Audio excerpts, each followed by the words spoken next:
और आइए शुरू करते हैं न्यूज पथ पर सफर। सबसे पहले आपको दिखाते हैं ऐसी तस्वीरें जिनका जिक्र सरे रहा है। ये तस्वीरें सुर्खियों में भी है और सोशल मीडिया पर भी है। इनसे आपका बाखबर होना बेहद जरूरी है क्योंकि चौराहे पर इन्हीं की चर्चा है। चर्चा मध्य प्रदेश के बैतूल रेलवे स्टेशन पर दुर्गा नाम की कुली को शादी की मेहंदी लगाए जाने की भी है। मध्य प्रदेश के बैतूल की ये तस्वीरें खास है जिसमें यहाँ की एकमात्र महिला कुली दुर्गा बोरकर की हल्दी और मेहंदी की रस्म हो रही है। बैतूल रेलवे स्टेशन के वेटिंग रूम में हुए इस कार्यक्रम में रेलवे और आरपीएफ के स्टाफ के अलावा यहाँ के सांसद दुर्गा दास उइके भी शामिल हुए। उन्होंने दुर्गा को हल्दी लगाकर उसे आशीर्वाद दिया। वहीं इस कार्यक्रम में समाज सेवी महिलाएं भी शामिल हुई। दुर्गा बोरकर के पिता पहले यही कुली का काम करते थे। स्वास्थ्य खराब होने के बाद दुर्गा ने उनकी जगह काम करना शुरू कर दिया। गरीबी और जिम्मेदारियों के बोझ तले दबी दुर्गा अपनी शादी के बारे में नहीं सोच पाती थी। ऐसे में रेलवे के अधिकारियों ने मिलकर उसकी शादी तय की और उसे परिवार की कमी महसूस न हो इसका भी पूरा इंतजाम किया।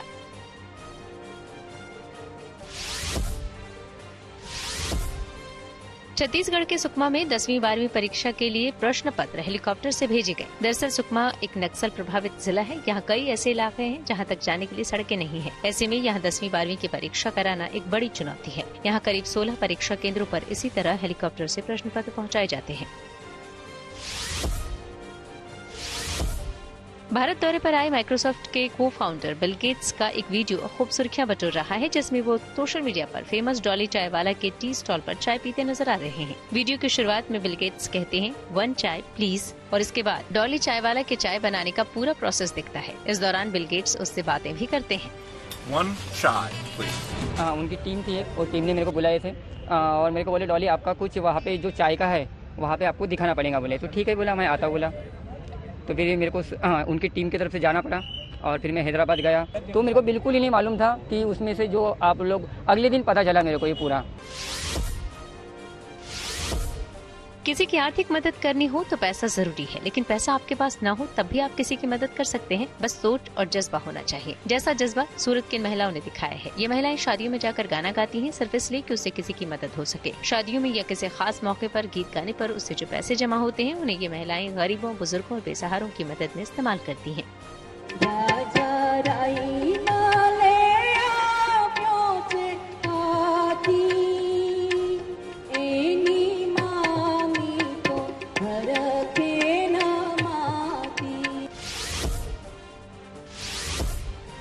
कहावत है बिल्ली के भाग्य से छींका टूटा। यूपी के इटावा में भी कुछ ऐसा ही हो गया। बीच रास्ते में मुर्गों से भरा हुआ एक डीसीएम ट्रक पलट गया। फिर क्या था, सड़क पर हर तरफ मुर्गा ही मुर्गा फैल गया और उसे लूटने वालों की होड़ मच गई, जिसे जो मिला उसी में भर लिया। यहाँ तक कि लोग बोरियों और दूध की टंकी में भी मुर्गे भर ले गए। घटना सिविल लाइन इलाके में सराय भूपत गाँव के पास नेशनल हाईवे 2 का बताया जा रहा है।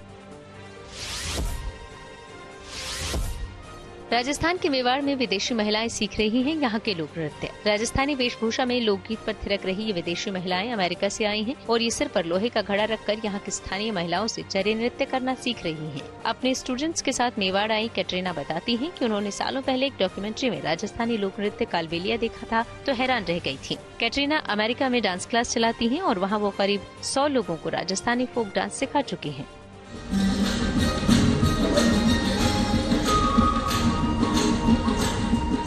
जिंदगी का सफर सुहाना हो इसके लिए सावधान रहना जरूरी है। रोजमर्रा की आपाधापी में कुछ देर बैठकर सोचना समझना भी जरूरी है कि आपके आसपास क्या हो रहा है और जो कुछ हो रहा है उससे हमारी जिंदगी, हमारा परिवार कैसे प्रभावित हो सकता है। इसलिए हॉर्न बजाकर बाखबर करने वाली खबर जरूरी होती है। और आज की ये खबर हम सबकी जिंदगी से जुड़ी है। आज के डिजिटल युग में लगभग हर चीज ऑनलाइन हो चुकी है। पहले आपको कहीं जाना होता था तो आपको टैक्सी लेने के लिए भी कहीं जाना पड़ता था, लेकिन अब अपने फोन में ऑनलाइन ऐप के जरिए कैब बुक कर सकते हैं। अमूमन जब आप कैब से कहीं जा रहे होते हैं तो ड्राइवर से कुछ बातचीत भी हो जाती है। कभी कभी कई ड्राइवर अपनी मजबूरी भी बताते हैं। लेकिन इन दिनों सोशल मीडिया पर एक वीडियो वायरल हो रहा है जिसमें ड्राइवर अचानक रोने लगता है और कहता है कि वो सुसाइड कर लेगा। लेकिन कहा जा रहा है कि वो इमोशनल फ्रॉड करने की कोशिश कर रहा था। लिहाजा ऐसे फ्रॉड से बचने के लिए खुद भी सतर्क रहें और दूसरों को भी सावधान करने के लिए हॉर्न बजाएं।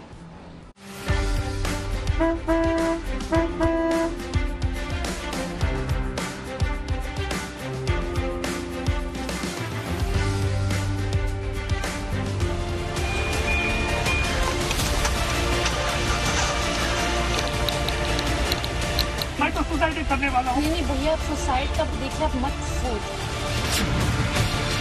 अगर कैब से सफर करते हैं तो हो जाएं सावधान, क्योंकि कैब ड्राइवर्स के इस स्कैम का आप कभी भी हो सकते हैं शिकार।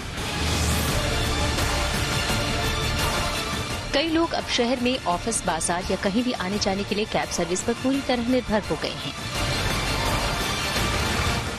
अक्सर ये लोगों को ऑनलाइन ट्रैकिंग सुविधा की वजह से ज्यादा सुरक्षित भी लगता है, लेकिन अगर आप अक्सर कैब सर्विस का इस्तेमाल करते हैं तो अब आपको और ज्यादा सावधान हो जाने की जरूरत है, वरना आपके साथ भी हो सकता है इमोशनल फ्रॉड।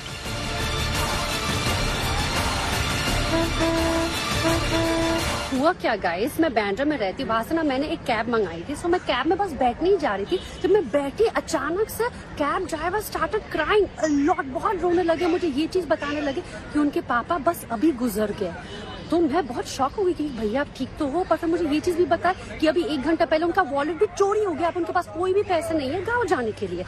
और फिर ये भी चीज बताया कि अब उनके पास और कोई भी ऑप्शन नहीं है, बट वो अभी सुसाइड करने जा रहे हैं। तो मैं बहुत ज्यादा अनकंफर्टेबल फील करने लगी, बिकॉज मेरे को समझ में नहीं आता मैं करूँ क्या उस जगह पे। दरअसल एक डिजिटल इन्फ्लुएंसर ने ओला कैब ड्राइवर के साथ जो कड़वा अनुभव शेयर किया है वो काफी शॉकिंग है। मैं तो सुसाइड करने वाला हूँ। नहीं भैया, सुसाइड का देखिए, मत सोच। अनीशा दीक्षित नाम के इन्फ्लुएंसर ने अपने इंस्टाग्राम हैंडल पर एक वीडियो शेयर किया है। वीडियो में अनीशा बताती हैं कि बांद्रा से ओला कैब बुक कराने पर जैसे ही वो गाड़ी में बैठी, ड्राइवर फूट कर रोने लगा। ड्राइवर ने दावा किया कि हाल ही में उसके पिता की मौत हो गई और इसे लूट लिया गया। Really strange just happened to me in the cab. Watch this. आप ना थोड़ा ठंडा दिमाग रखिए। नहीं, मैं आप बहुत आप कोई दिक्कत तो नहीं ना आपको? तुम कंप्लेन तो नहीं करोगे? नहीं कंप्लेन भी करोगे तो वैसे भी तुम मैं तो सुसाइड करने वाला हूँ। नहीं भैया, आप सुसाइड का देखिए, आप मत सोचो सुसाइड। मैं गाँव नहीं जाऊंगा तो मैं नहीं जीऊंगा। पूरी राइड के दौरान कैब ड्राइवर बार सुसाइड करने की बातें करने लगा। अनीशा ने उसे समझाने की कोशिश की, लेकिन उसके इस अजीब व्यवहार से वो असहज हो गई और उनका शक बढ़ता गया। ऐसे में अनीशा ने एक जरूरी कॉल के लिए थोड़ी देर कैब रोकने को कहा और वो जैसे ही कैब से उतरी तो ड्राइवर कार लेकर भाग गया, जिससे उन्हें ये विश्वास हो गया कि वो पैसे ऐंठने वाला स्कैमर हो सकता है। ये चीज भी बहुत ऑब्जर्व कर रही थी कि मुझे उन्हें बैक मिरर में कॉन्स्टेंटली देख रहे थे, मुझे ऑब्जर्व कर रहे थे और मुझे वो फीलिंग आ रही थी कि शायद वो मुझसे चाह रहे थे कि मैं उनको पैसे ऑफर करूं। I am not sure. Anyways उस जगह पर मैंने उनको बोला कि भैया 2 मिनट के लिए गाड़ी पे साइड पर लगा, मुझे अपने हस्बैंड को कॉल करना है। तो मैं गाड़ी से उतरी, वहां पे मैं कॉल करने जा रही थी, सडनली मैं टर्न किया और देखा कि कैब भाग गई। अब आई डोंट नो गाइस कि ये जेन्युइन था कि ये एक स्कैम था। अनीशा दीक्षित के पोस्ट किए गए वीडियो ने लोगों को सोच में डाल दिया। ये वीडियो ओला ऐप के जरिए सफर करने वाले यात्रियों को निशाना बनाने वाला मालूम पड़ रहा है और ये यूट्यूबर को धोखाधड़ी का मामला लग रहा है। अनीशा ने जागरूकता बढ़ाने के लिए एक दूसरा वीडियो इंस्टाग्राम पर शेयर किया।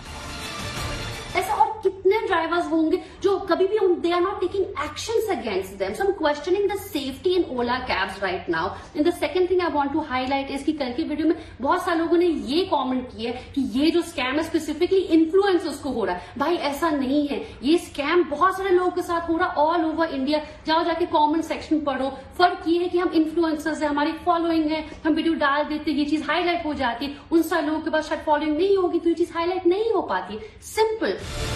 अनीशा की पोस्ट के बाद कई दूसरे लोगों ने भी उसी ड्राइवर के साथ एक्सपीरियंस शेयर किए, जिसे देखकर ऐसा लग रहा है कि ये बार होने वाले पैटर्न की तरह है। इस घटना को लेकर लोगों में काफी गुस्सा है। कई लोगों ने ड्राइवर के व्यवहार की आलोचना की है, लेकिन कैब ड्राइवर्स का कहना है कि इससे पहले कभी ऐसा नहीं सुना गया। मैं आपसे पूछना चाहती हूँ, जो लोग फ्रॉड कर रहे हैं कि अपनी पर्सनल कहानी सुना के, खासकर ऐसा लग रहा है ओला उबर वाले जिनके 1 टाइम पैसेंजर होते हैं, उनको लगता है कि अमीर पैसेंजर है, ऐसे कहानी सुनाएंगे, पैसे वसूल लेंगे। ये कितना सही है, कितना गलत है? बहुत गलत है जी, ऐसा करना नहीं चाहिए। वैसे इसमें सारे जो ड्राइवर भाई हैं सब बदनाम होते हैं। इसमें कोई इतना ज्यादा तो नहीं कर सकता, 100 में 1 हो सकता है कि मतलब कर सकते हैं, लेकिन फ्रॉड वाला काम, क्योंकि ड्राइवर को उसके पीछे बच्चे में परिवार सब कुछ है, तो ऐसा तो बहुत कम चांस है कि मतलब ड्राइवर ऐसा फ्रॉड करे। हाल हम लोग के साथ ऐसा कभी नहीं हुआ ना, मैंने कभी देखा इतने साल में। और अगर ऐसा हो रहा हो तो क्या जांच होनी चाहिए? आपका एसोसिएशन है, इस पे संज्ञान लेता है?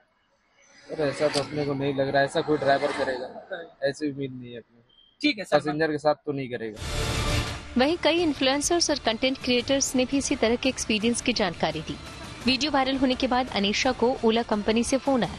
उन्हें जानकारी दी गई कि उस ड्राइवर को नौकरी से निकाल दिया गया। A big scam is going on right now. मैं तो सुसाइड करने वाला हूँ। नहीं भैया, आप सुसाइड का देखिए, आप मत सोचो। तो कल मैंने एक वीडियो डाला था थिंकिंग कि ये चीज सिर्फ मेरे साथ ही हो रहा है, बट इट टर्न्स आउट ऐसे ही स्कैम्स ऑल ओवर इंडिया हो रहे हैं। And the worst part is कि मेरा ही जो ड्राइवर था, he himself has been scamming people in Andheri Bandra Juhu के एरिया में since 2021 and people have been complaining and reporting him on the Ola app, but Ola has taken zero actions against this guy till today. Since my video has gone viral since yesterday, Ola called me today saying that this driver has been finally removed from his job. ऐसे में सवाल है कि इस तरह के emotional fraud से कैसे बचा जाए और ऐसे स्कैमर्स को कैसे कानून के कटघरे में खड़ा किया जाए। इसमें कोई पुलिस एक्शन प्रथम दृष्टया नहीं बनता, लेकिन जो बनता है, इस ड्राइवर की प्रोफाइल पुलिस को भेज करके आप उसके पुलिस को सूचित कर सकते हैं।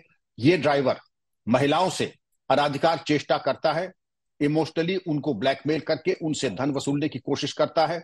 इसके ऊपर निगरानी की जाए और इसको कठोर परामर्श दिया जाए और इनके मालिकान को भी सतर्क और सचेत किया जाए कि इनकी गतिविधियों पर नियंत्रण रखें और अगर दोबारा शिकायत आती है तो इनको सेवा से मुक्त कर दें, बर्खास्त करें, डिसमिस करें। लेकिन क्या बात यही खत्म हो जाती है? क्या इससे ये साबित हो जाता है कि इस तरह का फ्रॉड अब किसी दूसरे यात्री के साथ नहीं होगा?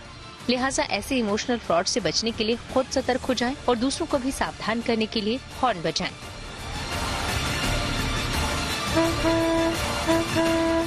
Bureau report, good news today. मैं तो सुसाइड करने वाला हूँ। नहीं भैया, आप सुसाइड का देखिए, आप मत सोचो। और रेप केस में दोषी राम रहीम को बार बार पैरोल मिलने पर हाईकोर्ट ने उठाया है सवाल। आइए आपको सीधे लिए चलते हैं न्यूज एक्सप्रेसवे पर, जहां देश की कुछ और जरूरी खबरें कर रही हैं आपका इंतजार।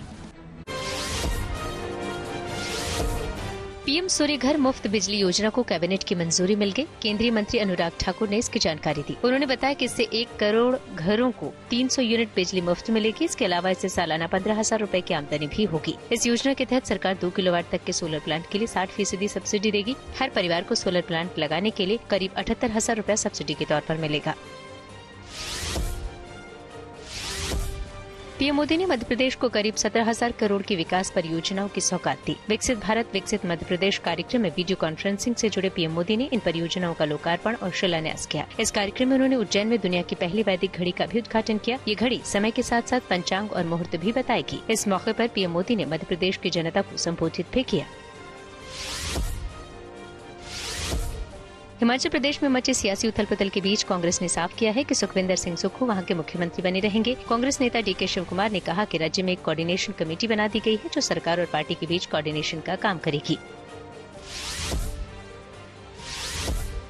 डेरा सच्चा सौदा के प्रमुख गुरमीत राम रहीम को बार बार पैरोल दिए जाने के मामले में पंजाब एंड हरियाणा हाईकोर्ट ने हरियाणा की खट्टर सरकार को फटकार लगाई है। कोर्ट ने कहा कि भविष्य में बिना अदालत की इजाजत के राम रहीम को पैरोल न दी जाए। राम रहीम की पैरोल 10 मार्च को खत्म हो रही है। ऐसे में हाईकोर्ट ने इसी दिन राम रहीम को सरेंडर करने को कहा है। मामले में अगली सुनवाई 13 मार्च को होगी। बिहार में डायल 112 की सेवाओं में इजाफा हुआ है। मुख्यमंत्री नीतीश कुमार ने डायल 112 के तहत 1433 पुलिस वाहनों को हरी झंडी दिखाकर रवाना किया, जिसमें 883 4 व्हीलर और 550 दोपहिया वाहन शामिल हैं। सरकार का मानना है कि इससे राज्य में पुलिसिंग व्यवस्था मजबूत होगी, साथ ही पुलिस की कार्यक्षमता और दक्षता भी बढ़ेगी। कारोबार तक की सभी अहम खबरें होंगी। इसका सीधा रिश्ता आपकी आमदनी आपकी जेब से होगा। तो तेज रफ्तार खबरों के बीच ये जरूरी खबरें छूट न जाए, इसलिए सीधे आपको लिए चलते हैं धन बाजार। गुरुवार को शेयर बाजार में तेजी देखी गई। सेंसेक्स 195 अंक चढ़कर 72,500 पर बंद हुआ। इसके साथ ही ये तेजी निफ्टी में भी जारी रही। निफ्टी 32 अंक उछाल के साथ 21,982 पर बंद हुआ। इस दौरान सेंसेक्स के 22 शेयरों में तेजी देखने को मिली।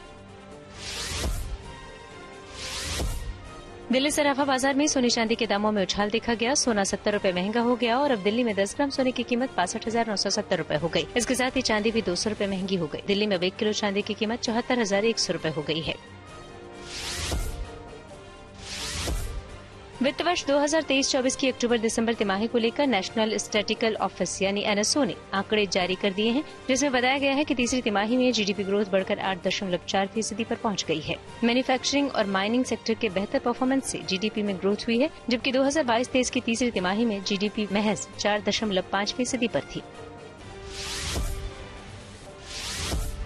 Directorate General of Civil Aviation यानी डीजीसीए ने एयर इंडिया पर 30 लाख रुपए का जुर्माना लगाया है। दरअसल मुंबई एयरपोर्ट पर व्हील चेयर नहीं मिलने के कारण पैदल चलने से 80 साल के बुजुर्ग की मौत हो गई थी, जिसके बाद डीजीसीए ने इस मामले में एयर इंडिया को नोटिस भेजा था और अब बुजुर्ग की मौत के मामले में एयर इंडिया पर कार्रवाई की गई है।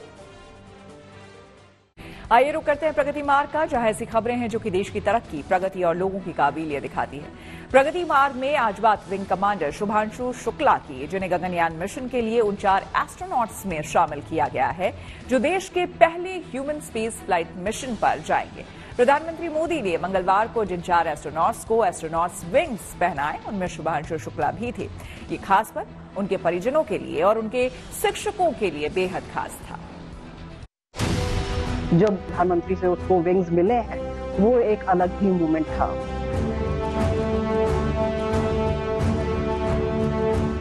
भारत के मिशन गगनयान का ऐलान हो चुका है और ऐलान हो चुका है उन 4 गगनवीरों का भी जो इतिहास रचेंगे। Wing commander Shubhanshu Shukla. इन 4 भाग्यशाली नामों में एक नाम विंग कमांडर शुभांशु शुक्ला का भी है, जिनका बचपन लखनऊ की नवाबी ठाठ में बीता। 2 बहनों के इकलौते भाई, माता पिता के लाडले शुभांशु, जिन्हें घर में सब प्यार से गुंजन बुलाते हैं। पढ़ाई में बचपन से ही तेज थे। अलीगंज के सीएमएस स्कूल से शुरुआती पढ़ाई की है। बहनें जलती थी कि कम पढ़ाई करके भी वो कैसे उनसे अच्छे नंबर ले आते थे। He is a very brilliant one. Regular पढ़ाई नहीं करता था, हम लोग रोज उसको पढ़ाई नहीं देखते थे। एज अ सिस्टर हम दोनों बहनें बहुत चिढ़ती थी कि ये रोज नहीं पढ़ता है, ये केवल एग्जाम के एक दिन पहले पढ़ता है और इतने अच्छे स्कोर्स ले आता है, क्योंकि स्कोर्स और रिजल्ट्स हमेशा बहुत अच्छे रहे उसके। लेकिन यही है कि उसकी ग्रास्पिंग पावर बहुत अच्छी है, वो बहुत जल्दी सीख जाता है, बहुत जल्दी लर्न कर लेता है। तो इस वजह से उसका एकेडमिक रिकॉर्ड तो हमेशा अच्छा रहा है, बहुत ही बढ़िया रहा। हमारे लिए बहुत अचीवमेंट वाली बात थी कि हमारे परिवार का बच्चा जो है वो इतनी ऊंचाइयों तक जा रहा है, ऐसे पहुंच रहा है। तो हमारे लिए तो बहुत बहुत बहुत खुशी की बात थी। इनफैक्ट हैरानी होगी आपको जानकर कि लखनऊ की गलियों से निकलकर अब अंतरिक्ष के सफर की तैयारी कर रहे शुभांशु को एनडीए में जाने की कोई दिली तमन्ना नहीं थी। यूं ही दोस्त ने फॉर्म नहीं भरा तो खुद भर दिया और परीक्षा पास कर गए, तब भी यही सोचा चलकर देख लेते हैं 6 महीने, अच्छा गुजरा तो ठीक, नहीं तो वापस। लेकिन एक बार वहां गए तो मन रम गया, फिर पीछे मुड़कर नहीं देखा। किसी का कोई प्लान नहीं था कि वो वहां जाने वाला है। ये एक रैंडम फ्लो था, एक के बाद एक चीजें होती चली गई ग्रेजुअली, और कि उसने किसी और का फॉर्म फिल किया और वो फॉर्म फिल करने के बाद वो एसएसबी देने चला गया, उसका सिलेक्शन हो गया। Then gradually rest is the history कि वो उसके बाद आज यहाँ खड़ा हुआ है। बट ग्रेजुअली एक चीज जो वही इंपॉर्टेंट है उसके लिए कि वो जिस चीज में हाथ डालता है तो फिर उसको फुल्ली फ्लेजेड पूरा तरीके से काम करता है उसके लिए। अब जबकि वो एक इतिहास लिखने की दहलीज पर हैं, तब उन्हें पढ़ाने वाले शिक्षक गर्व से भर गए हैं। शुभांशु ने लखनऊ के सिटी मॉन्टेसरी स्कूल से 12वीं तक की पढ़ाई की है। यहाँ उन्हें मैथ्स और फिजिक्स पढ़ाने वाले शिक्षक बताते हैं कि वो पढ़ाई और अपने काम को लेकर हमेशा से स्पष्ट और होशियार रहे हैं। नेसेसरी एक्टिविटीज में अपने आप को ना इन्वॉल्व करना और अपनी एनर्जी को चैनलाइज करके और उसको कंस्ट्रक्टिवली यूज करके कैसे अच्छा रिजल्ट लेके आना। तो ये जो उसकी प्रवृत्ति है, इसी प्रवृत्ति ने उसको आज इस मुकाम पे पहुंचाया। आपने कौन सा सब्जेक्ट पढ़ाया है? मैंने उसको क्लास 11th और 12th में फिजिक्स पढ़ाई है। कभी लखनऊ की गलियों में क्रिकेट खेलने वाले शुभांशु का नाम मिशन गगनयान के लिए जा रहे उन एस्ट्रोनॉट्स में शामिल होना देश के उन लाखों युवाओं के लिए प्रेरणा है जो अपने लक्ष्य को लेकर पूरी ईमानदारी से आगे बढ़ रहे हैं। लखनऊ से सत्यम मिश्रा और Shilpi Sen, good news today. News पथ के सफर में अब सोशल अड्डा का रुख करते हैं, जहां आज बात होगी सुप्रीम कोर्ट के एक ऐसे महत्वपूर्ण फैसले की। राजस्थान में 2 से ज्यादा बच्चों को लेकर बने कानून को अब सुप्रीम कोर्ट की भी मंजूरी मिल गई। आपको बता दें कि कानून के मुताबिक राजस्थान में 2 से ज्यादा बच्चों वाले लोग सरकारी नौकरियां नहीं कर सकेंगे।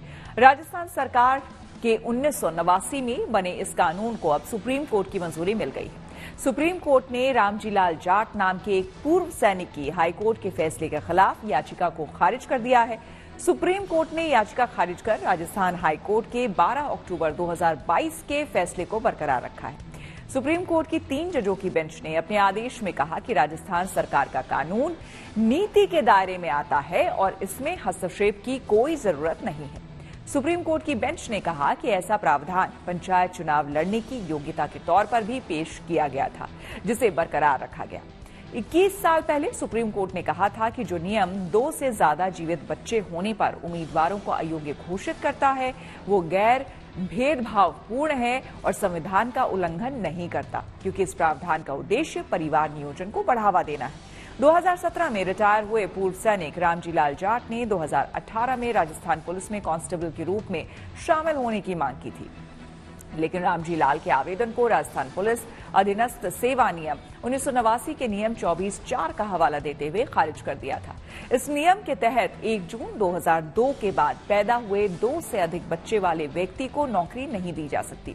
रामजी लाल ने इसी नियम के खिलाफ तर्क देते हुए पहले राजस्थान हाई कोर्ट और फिर सुप्रीम कोर्ट में याचिका लगाई थी, जो कि खारिज हो गई। 2 बच्चों को लेकर आए इस फैसले को लेकर हमने कुछ लोगों से बात की और उनकी राय जानी। सुप्रीम कोर्ट ने तो माना कि राजस्थान सरकार का जो नियम है सकारात्मक है और इसको बरकरार रखना चाहिए। आप कैसे देखते हैं? मेरे हिसाब से जो ये फैसला है बिल्कुल सही लिया गया है, क्योंकि इससे काफी मतलब पॉपुलेशन ग्रोथ पे भी काफी ज्यादा कंट्रोल होगा। और जो जितने लोग हैं, जैसे आज की जनरेशन में अगर ये जो डिसीजन लिया गया है, जैसे और जो बच्चे हैं जो कैपेबल हैं लेकिन इस ग्रोथ की वजह से उनको काफी ज्यादा डिसएडवांटेज होगा, तो मेरे हिसाब से जो डिसीजन है वो काफी ज्यादा ठीक ले गया है सुप्रीम कोर्ट की तरफ से। मैं तो इसके हक में हूँ। जी बिल्कुल सकारात्मक कदम है कि जैसे आज के टाइम में है कि ज्यादा बच्चे, लोग सोचते हैं कि जितने ज्यादा बच्चे होंगे उतनी ज्यादा सरकारी नौकरी, लेकिन ऐसा नहीं होना चाहिए कि जितने कम बच्चे रहेंगे आने वाले उसको बच्चों को चांस भी मिलेगा कि सरकारी नौकरी के प्रावधान भी मिलेंगे। कि जैसे पुराने के टाइम पे होता था कि जो सरकारी नौकरी में लगे रहते थे वो उसी टाइम पे बैठे रहते थे, उन आने वाले बच्चों को चांस नहीं मिल पाता था। तो ये सरकार का अच्छा फैसला है कि सरकारी नौकरी के ज्यादा से ज्यादा प्रावधान मिलेंगे और जनसंख्या पर सबसे बड़ा जो नियंत्रण है वो भी कंट्रोल होगा इसके ऊपर। ये बिल्कुल सही है और अगर इस पे सख्ती के साथ इसे लागू किया जाता है तो कहीं न कहीं इस वक्त जो हम देख रहे हैं कि जनसंख्या विस्फोट हो रही है और भारत ने चाइना को पछाड़ा है इस मामले में, तो कहीं न कहीं कंट्रोल होगी और बहुत हद तक किया जा सकता है। और जब सरकारी नौकरी के ऊपर इसको लागू की जाएगी तो हमें पता है कि खासकर आप देखते हैं कि भारत में लोग गवर्नमेंट जॉब के लिए कितना भागते हैं, तो वो कहीं ना कहीं उस डर से परिवार नियोजन की तरफ आगे बढ़ेंगे और ऐसे में आने वाले जो जनरेशन्स हैं उनको भी आगे आके नौकरियां मिलेगी, क्योंकि बेरोजगारी बढ़ती जा रही है और ये कहीं ना कहीं जनसंख्या का जो विस्फोट हुआ है ये सबसे बड़ा कारण है बेरोजगारी को बढ़ाने में। माइक्रो ब्लॉगिंग साइट एक्स पर आया है नया फीचर। टेक्नोलॉजी से जुड़ी ऐसी ही हर एक जरूरी खबर को जानने समझने के लिए आइए चलें डिजिटल गली। केंद्र सरकार ने गुजरात और असम में 3 सेमीकंडक्टर मैन्युफैक्चरिंग यूनिट स्थापित करने के प्रस्तावों को मंजूरी दे दी है और इसके लिए 3 कंपनियों को चुना गया है। केंद्रीय मंत्रिमंडल की ओर से प्रस्तावों को मंजूरी दिए जाने के बाद दूरसंचार मंत्री अश्विनी वैष्णव ने कहा कि सभी तीनों यूनिट का निर्माण अगले 100 दिनों के भीतर शुरू हो जाएगा। सोशल मीडिया प्लेटफॉर्म एक्स पर नया फीचर रोल आउट कर दिया गया है। इस नए फीचर में सभी एक्स यूजर्स को ऑडियो और वीडियो कॉल की सुविधा मिलेगी। हालांकि इससे पहले ये सुविधा iOS और ब्लू टिक यूजर्स तक सीमित था, लेकिन अब इसे सभी यूजर्स के लिए रोल आउट कर दिया गया है। इसके लिए एक्स ऐप को अपडेट करना होगा।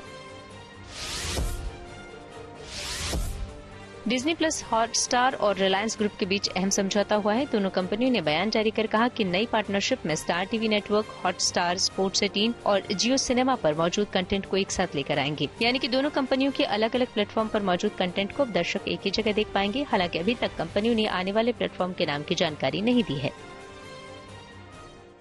यूएन में कश्मीर का मुद्दा उठाने पर भारत ने पाकिस्तान के साथ तुर्की को भी दिखाए सख्त तेवर। आइए सीधे आपको लिए चलते हैं न्यूज एक्सप्रेसवे पर, जहां दुनिया की कुछ और जरूरी खबरें कर रही हैं आपका इंतजार।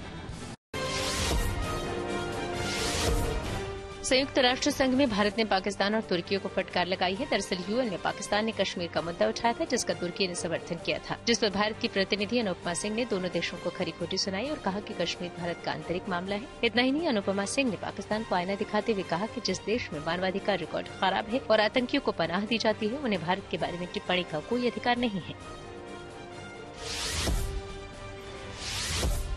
ब्राजील के शहर साओ पाउलो में G20 वित्त मंत्रियों और सेंट्रल बैंक के अध्यक्षों की बैठक हुई, जिसमें आर्थिक असमानता से निपटने को लेकर चर्चा हुई। बता दें कि इस बार ब्राजील G20 की अध्यक्षता कर रहा है और ब्राजील ने विश्व में चल रहे युद्ध और आर्थिक असमानता को प्राथमिकता दी है। इटली के मोंटेबेलो में भारी बारिश के चलते बाढ़ जैसे हालात हो गए। हालात ये है कि सड़कों से लेकर घरों तक पानी भर गया है और पूरा इलाका तालाब में तब्दील हो गया है। ऐसे में मोंटेबेलो में बाढ़ के बीच फंसे करीब 7 लोगों को रेस्क्यू किया गया। सेना ने हेलीकॉप्टर के जरिए बाढ़ में फंसे लोगों को बचाया। हालांकि मौसम विभाग ने इटली में आगे भी भारी बारिश की चेतावनी दी है। रूस यूक्रेन जंग के बीच अमेरिका ने रूस पर नए प्रतिबंध लगाने का ऐलान किया है। इस बार अमेरिका ने रूस पर पेमेंट सिस्टम और ऊर्जा उत्पादन पर बैन लगाया है। ऐसे में रूस से निर्यात होने वाले कोयलों पर ज्यादा असर पड़ेगा, क्योंकि यूक्रेन से जंग के बाद रूस बड़ी तादाद में दक्षिण एशियाई देशों में कोयला निर्यात कर रहा है। लेकिन प्रतिबंधों के बाद कई देश रूस से कोयले की आयात में कटौती कर सकते हैं।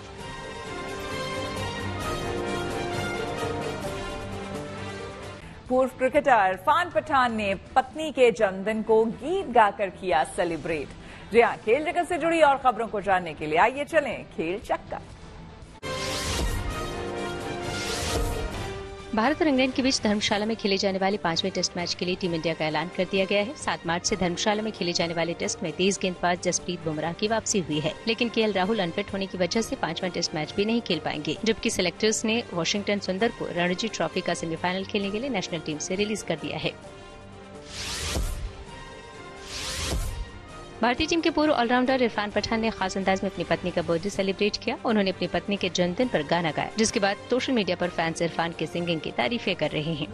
कोई बात बिगड़ जाए, जब कोई मुश्किल पड़ जाए, तुम देना साथ मेरा तो हमनवा।